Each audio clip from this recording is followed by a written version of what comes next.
The movie begins at the wedding of Connie Corleone, daughter of Don Vito Corleone. The lavish event is full of music, food, and celebration. But inside the Don study, business is being handled. People line up to ask Don Corleone for favors, because Sicilian custom says no request can be denied on his daughter's wedding day. The first is Amerigo Bonacera, a funeral director seeking justice for his beaten daughter. Vito agrees, but reminds him, one day, that favor will be returned. We're introduced to the Corleone family. Sonny, the aggressive oldest son. Fredo, weak and nervous.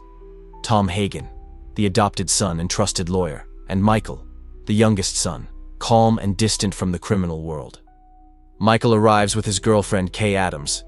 He explains his family's power with calm detachment, sharing how his father helped singer Johnny Fontaine by intimidating a Hollywood producer. Kay is stunned. Michael calmly says, "That's my family, Kay. It's not me."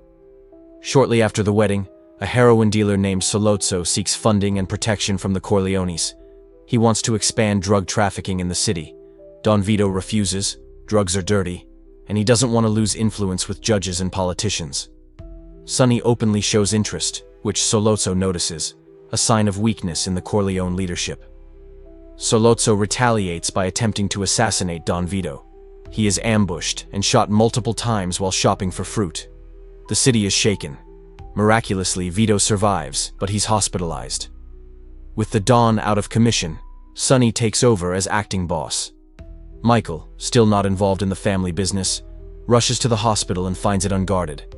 Another hit is planned. Michael quickly moves his father to another room and stands watch outside with a nurse and baker. When police arrive, Michael is assaulted by Captain McCluskey, a corrupt officer on Sollozzo's payroll. This act of violence against a civilian sparks a turning point for Michael. At a family meeting, Michael proposes killing both Sollozzo and McCluskey. The others object. He's never been involved in the life, but Michael insists, knowing it's the only way to protect his father. The plan: Sollozzo invites Michael to dinner to negotiate. A gun is planted in the restroom of the restaurant. Michael retrieves it, returns to the table, and kills both Sollozzo and McCluskey in a quiet, brutal moment. This murder is a one-way door. Michael can never return to his old life. To avoid arrest and further conflict, Michael is sent to Sicily under protection. While in hiding, he is accompanied by bodyguards and lives in a quiet village. He meets Apollonia, a local girl, and they fall in love. They marry in a traditional Sicilian ceremony. For a short time, Michael finds peace and purpose, but it doesn't last. The violence of his past follows him. A car bomb meant for Michael kills Apollonia instead. Back in New York, trouble continues. Connie's husband Carlo is abusive. Sonny, protective of his sister, beats Carlo badly and threatens to kill him if he ever touches her again. Carlo sets a trap. He abuses Connie again, knowing Sonny will respond. When Sonny rushes out to confront him, he's ambushed at a toll booth and gunned down in a hail of bullets. The scene is one of the most memorable and violent in film history. The murder of Sonny devastates Don Vito. He knows this mob war is costing him everything. To end the bloodshed, he calls a meeting with the 5 families and agrees to make peace, even though he knows the others were involved in Sonny's death. His one condition: Michael must be allowed to return home safely. Vito begins to step away from leadership, mentoring Michael behind the scenes.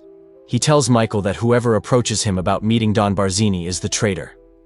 Michael comes home, quieter and colder. He finds that his family's influence is weakening. He proposes to Kay again, telling her the family will go legitimate in 5 years.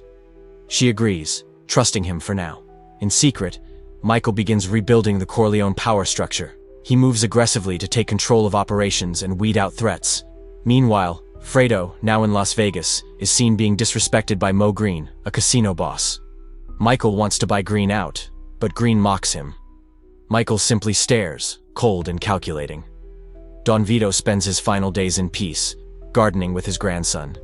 In a quiet, touching scene, he dies from a heart attack. His death marks the end of an era, and the full rise of Michael. After Vito's death, Tessio, one of the family's most trusted men, arranges a meeting with Barzini. Just as Vito predicted, Tessio is the traitor.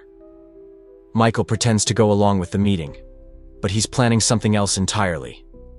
He tells Kay he's taking the family completely legitimate, but behind the scenes, he sets up a brutal plan to wipe out all threats in one swift blow.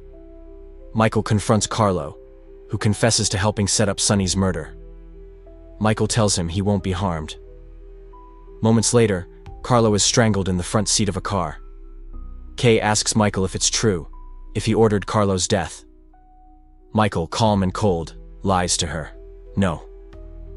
In the final moments, we see men kissing Michael's hand and calling him Don Corleone. Kay watches as the door closes in her face, and Michael becomes the new Godfather. Thanks for watching this full recap of The Godfather, 1972. If you found it helpful or interesting, leave a like and comment. Did Michael make the right choices? Was Vito more moral than his son? Subscribe for more in-depth film recaps. And remember, it's not personal, it's strictly business.